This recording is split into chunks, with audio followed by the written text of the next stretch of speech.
Hi guys, happy Friday. It's Casey Diane. I'm excited to show you some Valentine's Day treats with hearts. Now, this is not for you fancy schmancy Martha Stewart bakers. This is for you bakers like me, where a box is handy or a good recipe, and you know it's going to taste good, and maybe it's going to look cute, maybe not. We'll see. So I'm going to show you tips for a cookie, big heart cookie, for a cake, and for brownies or a cupcake treat. So please put in the comments right now, which one would you like to receive most as a Valentine's Day gift for yourself? Cookies, cakes, or brownies? I want to see what's most popular. So starting off with the heart-shaped cookie, because you know, it can get kind of wonky if you don't do it right. So what I like to do is I like to use my flexible cutting mats because there are measurements on here. So I'm going to use those to make sure that my heart humps are equal and one's not drooping in the other. Now I got real fancy here. I used good old cookie dough from the roll. I like to do this on stoneware because it's easy. Now if you've got a famous cookie recipe, by all means use that. This is what I do is I cut them into like cookie shapes. And then I place them all over my stoneware and make a heart shape. Now, I started already because it's only so exciting to watch me do this.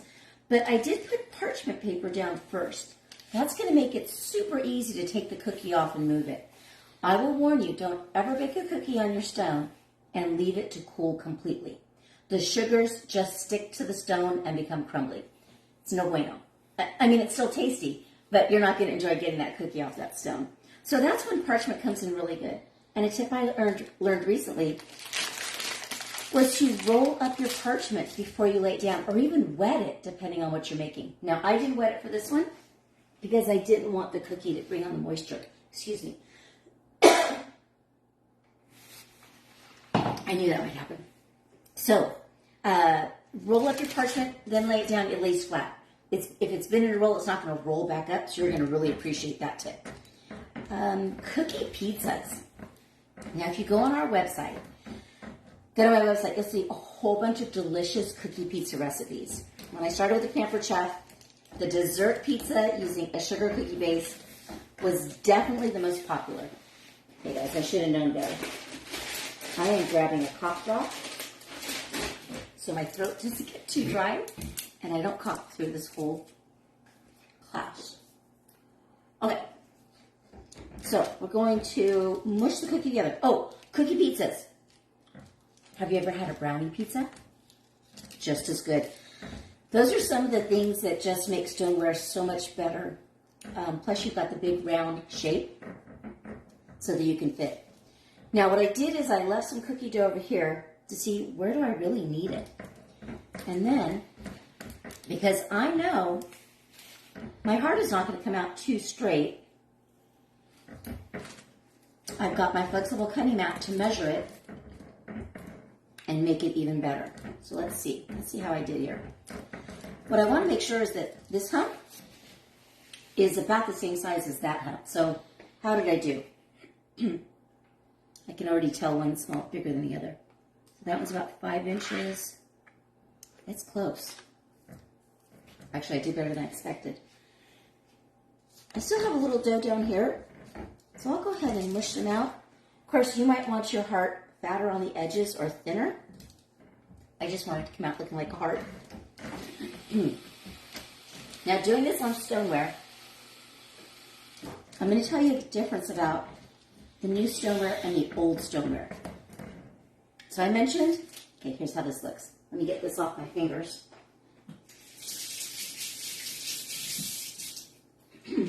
Hey, who's been around Pampered Chef long enough to have a set of these towels?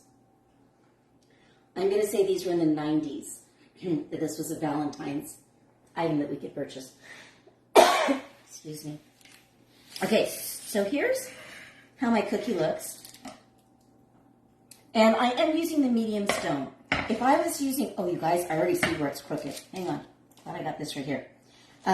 If I was using my larger stone, I would have made it a little bigger, but this was the one that I had here in the kitchen in my double oven. I store my stoneware in my second oven. Who else does that? I'm sure I'm not the only one on that either. Okay, there's a good chance this is going to come out cute. Stoneware, that's what I was going to tell you about. I'm going to move that off real quick to show you the bottom of this stone. This is our stone fusion. See the waves? This came out in 2020, and the difference between our stone fusion versus the stoneware that we've had for years before, let me put this in.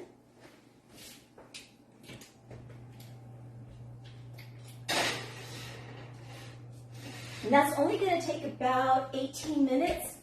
I'm going to start off at 15 and take a look. Oh, oven is at 350. Difference between your stone fusion and our previous stoneware, our classic stoneware, there's a couple of things. Number one, it can go into broil. It can go as high as broil. Our first stoneware could not do that. It could break, knock on wood. The next thing you can do is it can go in a dishwasher. I still can't do that. It's like against everything in my being. But yes, your stone fusion can go in the dishwasher. And third, you can preheat. That is our favorite pizza stone. We get a great little inexpensive pizza, frozen pizza from Safeway. And then we zhuzh it up. More cheese, more veggies, some salami, some seasonings. Definitely everything but the pizza seasoning. And it's great. We preheat that stone for about 20 minutes, 15, however long it takes us to get all the zhuzhing done. Then we put it on and cook it for 12 minutes. Turn off the oven and let it sit so that cheese cools down a little bit. It's the best. We love a nice thin crust, so it's perfect for us. And by the way, if stoneware, especially if you want some of the new stone fusion or the new stoneware that is the matte glaze. Oh, sorry, I didn't bring a piece in today. But that is on our host special for February of 2024. You can get 2 pieces of stoneware or stoneware sets at 60% off. So if that's something you'd like to add to your collection, hit me up. Virtual parties are doing great, or a live party if you're close to me here in Pleasanton. Okay, next I'm on to the brownie pan. You guys have seen this. It's been around Pampered Chef for years, and you gotta love it. Not just for brownies. You can use this for mini egg bites. In fact, I was given a post from a gal called Keto Katie today, and she made some amazing little keto egg bites in here. She called them egg muffins. So that we were just talking about mini lasagnas in here. So for the heart-shaped goodies, wait, I gotta stop. Little pies, little pumpkin. You guys, this is for everything. Don't just use this for brownies. That would be a waste. There's so many things, and go to my website to see more. Now, if you don't already have your brownie pan, you might be sad because they are unavailable at this time. There is a slight little restyle coming with our new spring season in March, and so we've already sold out of our existing pan that looks like this one. Now, if you still want to get yours, hit me up, send me a message. I'm going to put you on my waiting list, so as soon as I can start ordering the new ones, I will let you know, and you'll be in on the first batch. It's just a very slight change. If you have the old pan, you are good. You don't need a new one unless you need 2. Now, that might be a good reason to get another pan.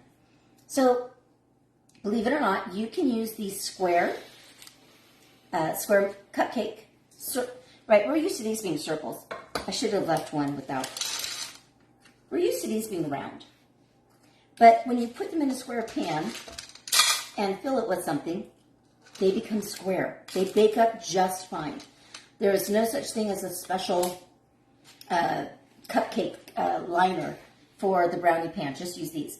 Now what I have, and I've used these for years, I keep them, is little balls of foil that I have now rounded to put into the corner of each of these pans.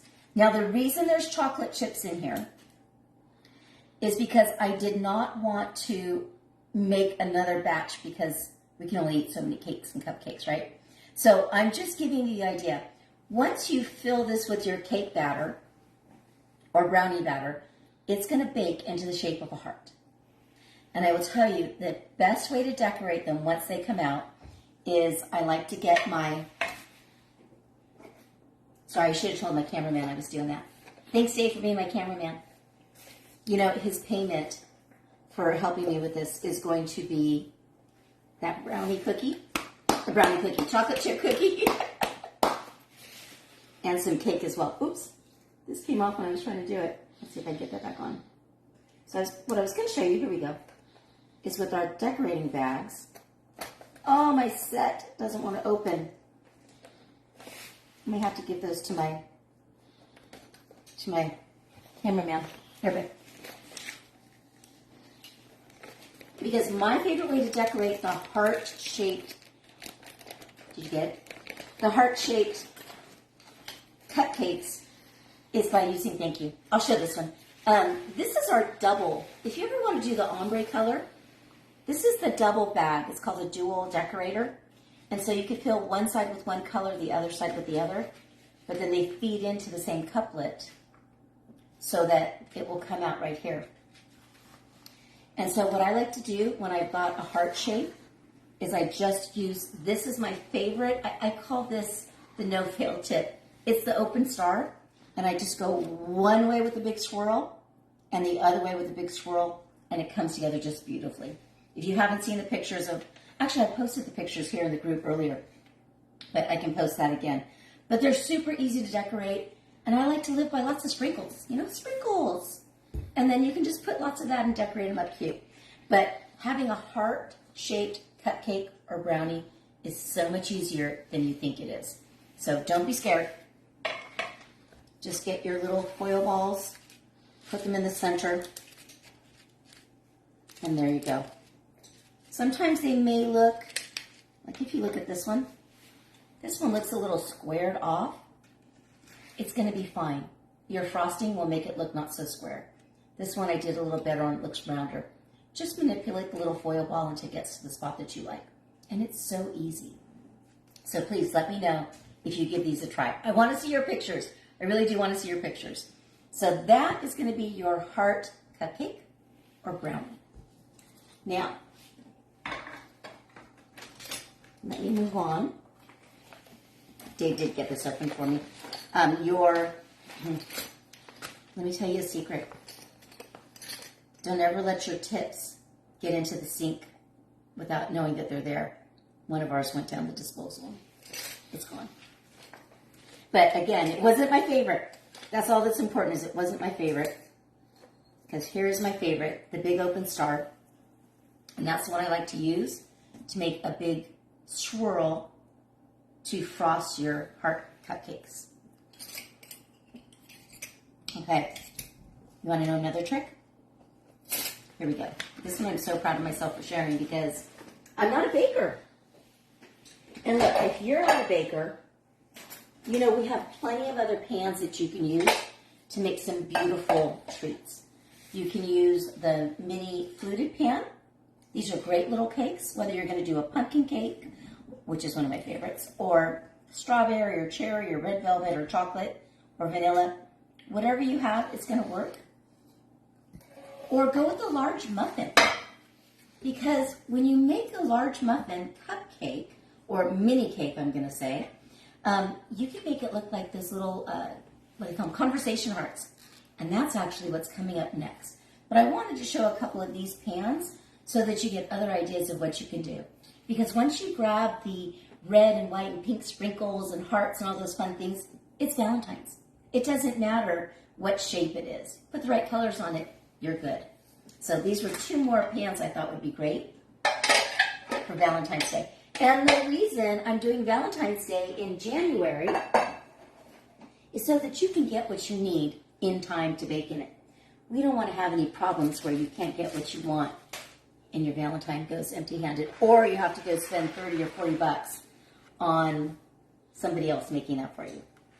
So the last thing that I'm going to show you is what I like to call the mini conversation heart cake.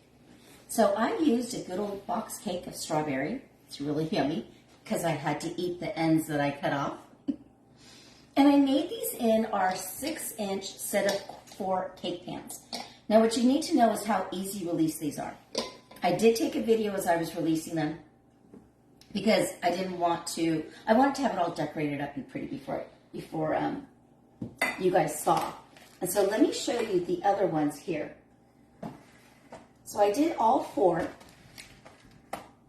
with one batch of cake mix. And I did use our extra large scoop to put the cake batter into the pan. It was about 2.5 scoops for each one. And because different cake mixes have different capacities, you'll see usually anywhere from like 18 to 22 ounces per cake box mix. You can't accurately say this is going to work every time. If you use the same cake mix over and over, you can. But these 4 pans are so great because there's even a little fill line right here.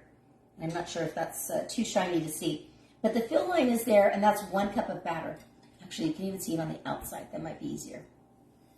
These have a very easy release interior. I did put a little bit of canola oil in the pan. I just used the silicone baking brush to get that in, pour in the batter, and these flopped right out. So easy. Did not use any flour. I did try a trick. I heard that you could use powdered sugar instead of flour when you want to oil and, what do they call it? Just, get the pan ready for baking. I found no difference whether the powdered sugar was in there or not. So I think I didn't use any flour at all. I think it's because our pans are so great, they're going to flop right out. So don't worry about flouring or anything like that. I think if anything, it'll just give a little sweeter taste on the edge. So one trick I did, this is science, you guys. I do love the science of cooking. And I don't know if you're going to be able to see this. I want you to see the difference between these 2 cakes right here and right here. What I did, I learned this years ago from some baking website, is I have some strips of towel. Again, just like my little foil balls, I've used these over and over and over. And what you want to do is wet the strip of towel. You can tell it's an old garage towel. Wet it, put it around the outside edge of the bowl, and the directions said to use a safety pin. I couldn't get a safety pin to close and hold it, so I just tied it. It worked great. But you wet it and put it around the pan. What that does is that keeps the outside edge of the cake pan cool so that it doesn't cook too fast and then rise up more in the middle. Now, these both rose about the same amount, but this one has a taller base. So this is the only one I made that did not have the wet towel wrapped around it. The other 3 did. But I did want to have one that was a little bit different so you could see the difference. And I hope you can see it on camera, but in person, it's a big difference. So this one only rose up to here next to the pan. And that's not a good way to do it. And this one rose even higher.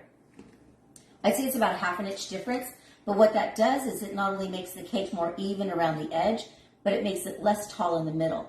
So that means you have less cake to cut off if you're trying to make it level, which could be a good or bad thing depending on how much cake crumbs you want to eat before your cake is ready. So I definitely wanted to share the tips on using a rag dipped in water, tied around your pan to help you. I'm not going to be able to do it now, but that will help you have less, I don't know what the technical term is. It's really not less rise in the cake, but a more even, that's the wording I want, a more evenly rised cake. So it's going to look just like that. It was wet. My oven was hot, so when I put it in, you heard a little sizzle, but they're so wet that they're not going to burn. So don't worry about putting in a towel that's going to burn. Definitely do it with a towel that is not important to you. But, so here we go, the set of 4. And there's an amazing s'mores cake recipe on my website using this pan, these pan sets. Let me know if you try it. The other thing you could do that's really fun is make ombre cakes. You know how fun ombre cakes are, the coloring. So you would just start off with light, dye all of your batter at the same time. Put the lightest one in the pan. Add a significant amount of more dye to the next one. Put it in the pan, and then continue on so that your last layer is going to be darker than your top layer. And there you go. And you can also do some really cute ombre decorating too. Is that it? Okay, we're down to a minute on that. Yay, my timing was great. So what I did after I made my little cakes here is I cut it into a heart. And that was really easy by taking one of these pans and making a template for the round. Then good old paper dolls, you guys. I folded it in half. Let's see how good I do. I folded it in half. There we go. I cut the heart.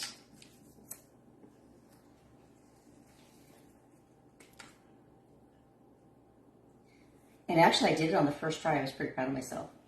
Let's see how good this one is. Not bad. So there you go. That's how you're going to make your heart. Put it over your cake to have a template.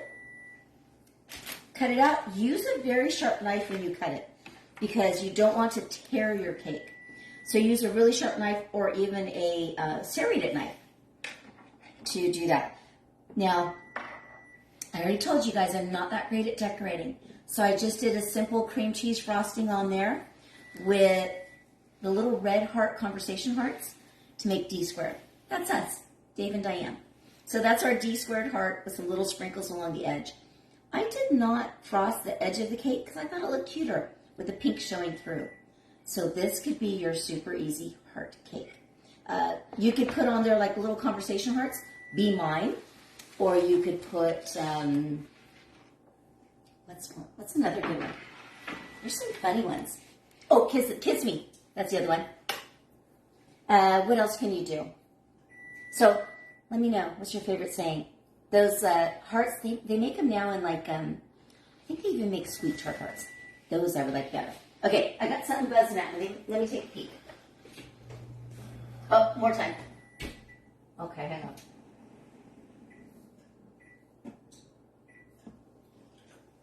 I'm going to give that another 4 minutes. Now, you want your cookie to be done, but not 100% done. Well, I may not have 4 minutes. Okay, I got some more tips here before I end, and I will bring that out. What else? Oh, if you don't like to make frosting from scratch, and you like to buy the jarred frosting, you can still zip these up a little bit. For example, I've got cream cheese and I've got strawberry here, just for the holiday. But you could add a little bit of flavor in here. What about a little bit of almond extract? Or a little bit of vanilla, a little more vanilla. I'm going to do a little bit of lemon zest in this one here. Orange zest would be good too. So whatever flavors you like, go ahead and add those in to zip up the canned frosting. These are super easy to use. And you know, depending on how you're decorating your cake, you could microwave these, but not too much. I would say start off with 10 seconds and then pour over your cake to get a more smooth frosting. It's up to you, however you'd like to do it. You want to use your offset spatula. I think we call it now the icing spreader. It used to be called the offset spatula, and I didn't bring that out, I'm sorry. That's another great one to use to frost your cakes. An offset spatula has an edge. Actually, I've got my old one here. Okay. This is my old one. It was called the small one, and this is the one I use today. But it's like this, but now it's bigger. And the bigger is easier to get it more smooth all over the entire cake. So the offset allows you to hit the cake easily and still have room to maneuver all around it. So offset spatula, aka the icing spreader, is what you're going to want to use to frost that pretty. Okay, let me take a look at my cookie. Well, it's down to 2 minutes. But I want to show you, because there's one more trick I want to show you when making that large cookie. So hang on. Oh, not quite ready. I thought going a little less time because I was using a medium stone at work. I was wrong. So I would go the full 18 to 20 minutes. But here's the tip I'm going to give you. And I'll show you how it looks when it's done. I'll snap some pictures. But what I'm going to do is I'm going to take these chocolate chips that were used to show how to fill the cupcake pan. And once that cookie comes out, I'm just going to dump them all over the hot cookie and then use my icing spreader to make that chocolate frosting, the frosting itself. Rather than worrying about trying to spread something on a cookie, do it when it's hot. Do it with white chocolate chips or with your chocolate chips, dark chocolate chips, whatever you have. and just lay that on. They will melt into your cookie and become spreadable. So you guys, that's it. I'm going to show you the final in a little bit. Give me a thumbs up if you learned something tonight. Oh, and I promised a secret word. Message or email the secret word to me this weekend by Sunday at the latest. My email is pcdiane@gmail.com. Today is January 26th. Yeah. So today through the 28th, email me the word love, and I'm going to send you a link that you can shop on Pamper Chef with a discount. And if it's not enough of a discount for you, let's talk about hosting your own party, because there's even more discounts there. Or join our team. Did you know you can get your new consultant kit for 24% off this month? We've got some great ideas for you too. And when you become a consultant in January, you're going to learn about all the new spring products coming out the following week. That's where we're going to share that with all the consultants. So, love to have you join our team. I got some cookie decorating to do, but I don't want to take your Friday night up any longer. Have a great night. Thanks so much for joining us. Happy Valentine's Day, everybody.